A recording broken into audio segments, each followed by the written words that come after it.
Bueno, hoy comenzamos el día con Susana en la Escuela de Vista Linda, porque hoy hicimos la presentación, que fue uno de los compromisos de campaña presidencial del lanzamiento de las 75.000 becas.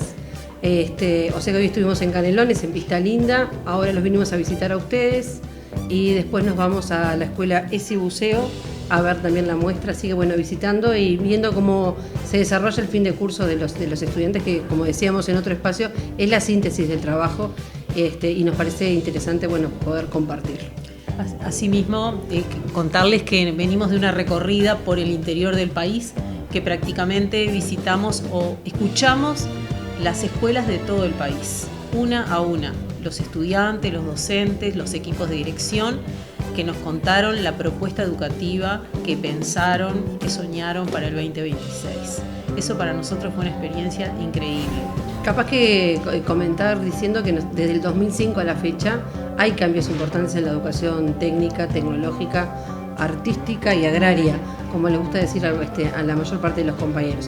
Eso tiene que ver con una mirada y con una apuesta institucional a que el país progresa si tiene educación tecnológica, también en otras áreas, pero básicamente si los lineamientos de crecimiento de un país son acompañados por la educación y por la educación técnica y tecnológica, se abren otras posibilidades para los estudiantes.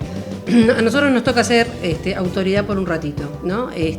Pero nosotros entendemos que los procesos que se dan en la educación técnica no son nunca de venir y hacer cambios radicales, sino sentarse, pensar.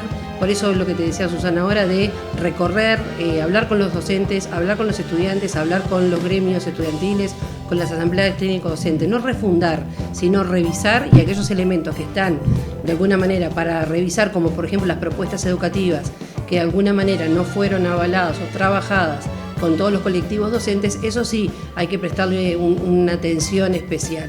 Hay otros procesos que son de continuidad, y voy a nombrar uno. Nosotros queremos crecer un 50% la educación terciaria, en esto que tú decías ahora, que no es universitaria, pero es muy importante porque el país necesita muchos técnicos, y muchos de nuestros técnicos cuando se forman, también muchas veces a veces se van, ¿no?, fuera del país. El apostar a tener un 50% más de crecimiento en la educación terciaria hace que nos posicionemos también y traccionemos a la educación media, que la educación media también egresen más estudiantes, que pensemos en flexibilizar algunos reglamentos para que los estudiantes, y también algunos acompañamientos para que los estudiantes sigan adelante y tengan formaciones. No todo este país van a ser médicos, ni abogados, ni escribanos, ojalá que se sigan formando, y hoy también tenemos alianzas también con otras instituciones.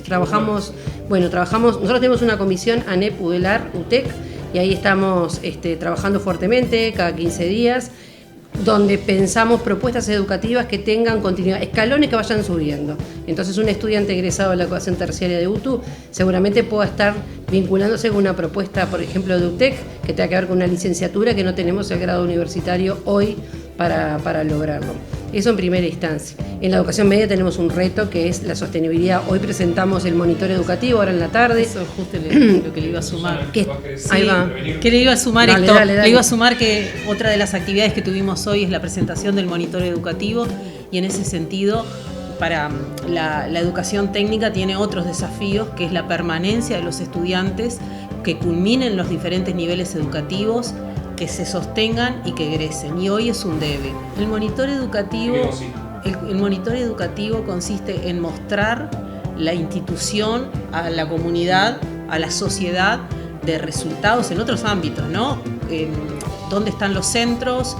¿Qué características tienen los centros? Los resultados, la asistencia, la matrícula. No solamente muestra resultados, muestra mucho más, contextualiza, caracteriza los centros educativos. Nosotros, la UTU, lo que tiene la particularidad que tiene todos los niveles educativos, la media básica, la media superior y la educación terciaria. El desafío, como dice la directora, es crecer en educación terciaria, pero un desafío mayor es poder culminar ciclos en la educación media básica y en la educación media superior. Sostener los estudiantes, que la cantidad de estudiantes que se inscriben puedan egresar. Hoy tenemos el desafío de poder pensar en acompañamientos, en espacios que puedan de alguna manera facilitar el sostenimiento de esos estudiantes. No sé si ustedes han escuchado que el presidente de la República anunció la alimentación en la educación media básica. Nosotros en este momento estamos con un plan de multiplicar la alimentación en la media básica y de poder expandir lo que se llama la extensión del tiempo pedagógico, que pensamos que esas medidas son las que pueden posibilitar el tránsito, el sostenimiento de los jóvenes en la media básica. Y pensamos que vamos a extender esa propuesta a la media superior. Capaz que ahí invitarlos a que vean los datos del monitor, ustedes que son estudiantes de educación terciaria, porque hay algo novedoso que se presentó hoy, que a veces queda como muy chiquito el dato, pero tiene que ver con tomar, por ejemplo, saber cuántos estudiantes trans, ¿no? Hoy están en las propuestas terciarias nuestras, en las propuestas de media, cuántos estudiantes afro, que eran mediciones que este país no hacía, y ahí tenemos un debe país, y después una preocupación que nos muestran los datos, que la verdad que es en esto que venía diciendo Susana, que por ejemplo los estudiantes muchas veces tienen en la educación media básica y también en la educación media superior más de 40 faltas, ¿no? Si contabilizamos una media al año, y eso implica que el estudiante que no está en el centro donde está y no aprende. Entonces, estas cuestiones que son números nos permiten a nosotros tomar decisiones para la gestión, ¿no? Claro, pero es que en general la población afro no accede a la educación terciaria, no accede muchas veces, le cuesta mucho la educación media. Tenemos partes del país donde hay más población afro, por ejemplo, Rivera, Durazno y bueno, en el área metropolitana. Pero muchas veces cuesta mucho más, aprueban mucho menos, porque las condiciones de la sociedad muchas veces no les habilita. Entonces ahí tenemos un debe. Poner los datos arriba de la mesa tracciona la educación a tomar medidas, ¿no? También con la población trans, de alguna manera, que tenemos que de alguna manera generar espacios para que eso efectivamente se haga. El derecho a la educación es un derecho que tiene que tener toda la población. Entonces, esas cuestiones nos parecen importantes, que antes no aparecían en los monitores educativos y hoy es un dato de la realidad. Que nosotros tenemos un compromiso si bien somos docentes de muchos años, no vamos a decir de cuántos años yo puedo decir.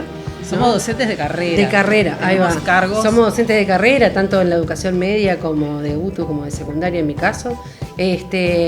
Bueno, hoy nos toca transitar la responsabilidad de trabajar en la educación, pero esto es posicionarse que somos autoridad, no somos jerarquía, no venimos desde un lugar a ordenar, sino a compartir, a pensar en conjunto con los docentes, con el resto de las autoridades. Somos un equipo de 22 personas, todos con muchísima experiencia en la educación técnica, y eso habilita pensar la institución desde otro lugar. Y una cosa que no dijimos, que lo más importante de nuestra gestión tiene que ver con la descentralización. Entonces, pensar propuestas acordadas con los docentes, que nos da trabajo, acordadas con los estudiantes y en un proceso de descentralización hace que el país se pueda posicionar desde otro lugar, ¿no? No es alguien que está en una dirección, sino alguien que vino a compartir un espacio de trabajo.